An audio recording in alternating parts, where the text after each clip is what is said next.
오늘 말씀은 아모스 3장 1절에서 8절입니다. 이스라엘 자손들아, 여호와께서 너희에 대하여 이르시는 이 말씀을 들으라. 애굽 땅에서 인도하여 올리신 모든 족속에 대하여 이르시기를, 내가 땅의 모든 족속 가운데 너희만을 알았나니 그러므로 내가 너희 모든 죄악을 너희에게 보응하리라 하셨나니, 두 사람이 뜻이 같지 않은데 어찌 동행하겠으며 사자가 움킨 것이 없는데 어찌 숲풀에서 부르짖겠으며 젊은 사자가 잡은 것이 없는데 어찌 굴에서 소리를 내겠느냐. 덫을 땅에 놓지 않았는데 새가 어찌 거기 치이겠으며 잡힌 것이 없는데 덫이 어찌 땅에서 튀겠느냐. 성읍에서 나팔이 울리는데 백성이 어찌 두려워하지 아니하겠으며 여호와의 행하심이 없는데 재앙이 어찌 성읍에 임하겠느냐. 주 여호와께서는 자기의 비밀을 그 종 선지자들에게 보이지 아니하시고는 결코 행하심이 없으시리라. 사자가 부르짖은즉 누가 두려워하지 아니하겠느냐. 주 여호와께서 말씀하신즉 누가 예언하지 아니하겠느냐. 아멘.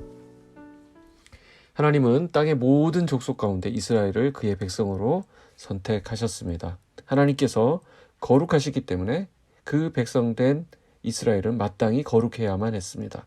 그러나 그들은 하나님 대신에 죄를 선택했습니다. 그렇기에 이스라엘은 불가피하게 하나님의 심판을 당하게 되는 것입니다. 하나님께서 이처럼 약하고 억압받고 가난하고 소외된 사람들을 주목하시는 것은 그들이 특별하기 때문에, 그들에게 어떤 자격이 있기 때문에가 아닙니다. 그들의 자격이라고 할 수 있는 건 사실상 그들의 자격 없음입니다. 아이러니한 일이죠. 자격이 없기 때문에 그들은 하나님의 사랑을 받을 자격이 있다는 것입니다. 무슨 말인가요? 그들이 살아가는 날 동안에는 그들 스스로 자기의 문제를 해결할 수 있는 것이 아무것도 없습니다. 그래서 하나님을 의지하는 것밖에는 다른 방법이 없는 사람들, 그들과 하나님은 함께 하시는 것입니다. 그것을 알고 있는 것.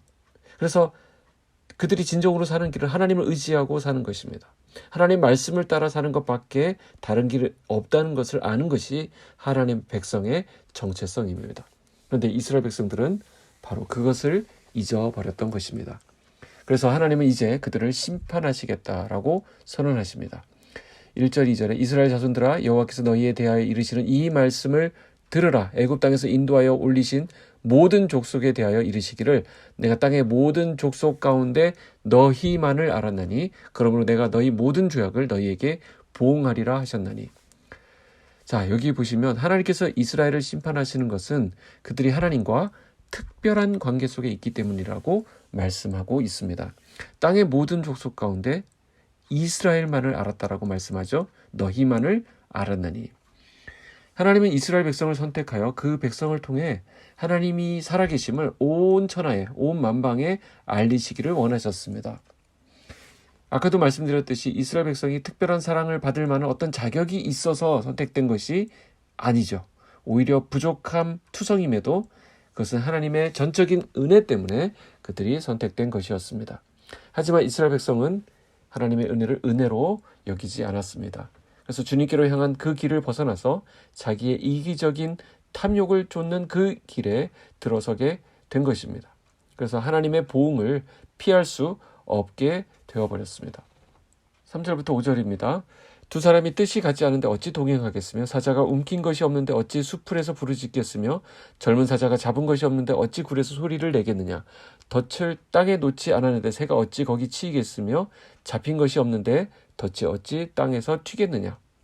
이건 뭘 말하는 것일까요? 어떤 일이 일어나고 있다고 한다면 그건 반드시 뭔가 이유가 있기 때문이 아니냐라는 뜻입니다. 그래서 다음 말씀이 나오는 것인데 6절에 성읍에서 나팔이 울리는데 백성이 어찌 두려워하지 아니하겠으며 여호와의 행하심이 없는데 재앙이 어찌 성읍에 임하겠느냐. 자, 이 말씀은 이스라엘이 그토록 자랑스럽게 생각하던 성읍에 전쟁과 재난을 알리는 나팔이 울리게 될 것이라는 것입니다. 그래서 그날에 백성들은 두려워 떨게 될 것이라고 말씀합니다. 왜 이런 일이 일어나게 되느냐? 여호와의 행하심. 그들이 경험하게 될 재앙은 다름 아닌 하나님께서 주시는 것이라는 것이죠. 당시 사람들은 하나님께서 자신들에게 어떤 불행이나 재난을 겪지 않도록 하실 것이라고 굳게 믿고 있었습니다. 거짓 선지자들이 그렇게 미혹한 것입니다.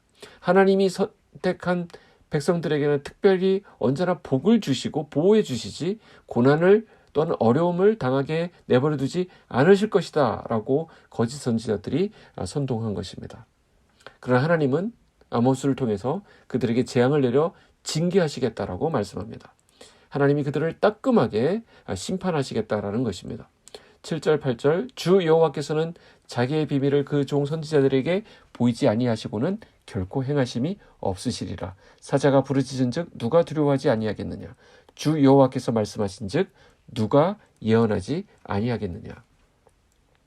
하나님은 그 소식을 반드시 선지자들을 통하여 먼저 보이시고 행하십니다. 이게 하나님의 백성들이 다른 점입니다. 재앙이 없는 것이 아니죠. 오히려 말씀을 통해서 그 일이 왜 일어나는지, 그 재앙이 어떻게 된 것인지 설명을 해 주십니다. 이게 은혜입니다.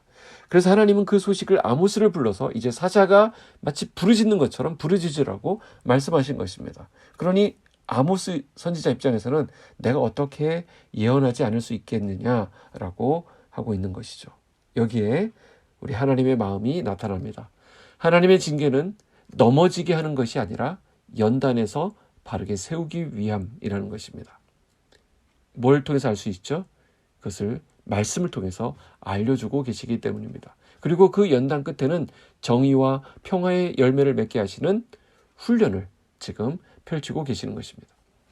하나님은 이스라엘의 죄악에도 불구하고 그들을 포기하지 않고 끝까지 가르치십니다. 그래서 그들은 하나님의 징계를 피할 수 없게 됩니다. 자식을 징계하지 않는 아비가 없는 것처럼 하나님께서 포기하시는 하나님의 백성은 아무도 없습니다.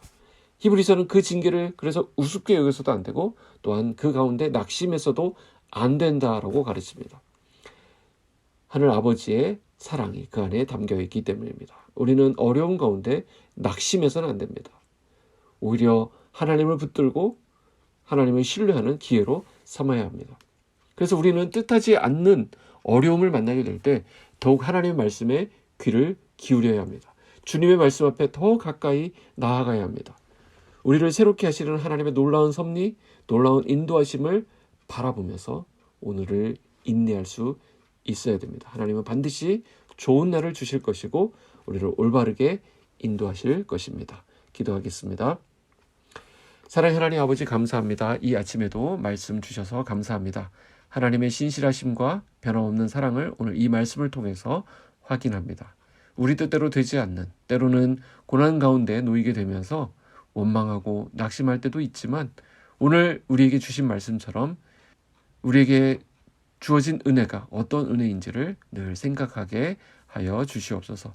그리하여 탐심이나 정욕으로 우리의 마음을 채우지 않게 하시고 오히려 주님의 말씀으로 넉넉히 감당하는 오늘 하루가 되게 하여 주시옵소서.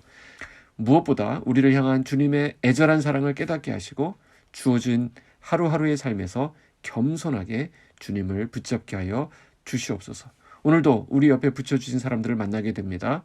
주님의 마음으로 그들을 잘 품고 섬길 수 있도록 은혜와 평강으로 우리를 채워 주시옵소서. 예수님의 이름으로 기도하옵나이다. 아멘.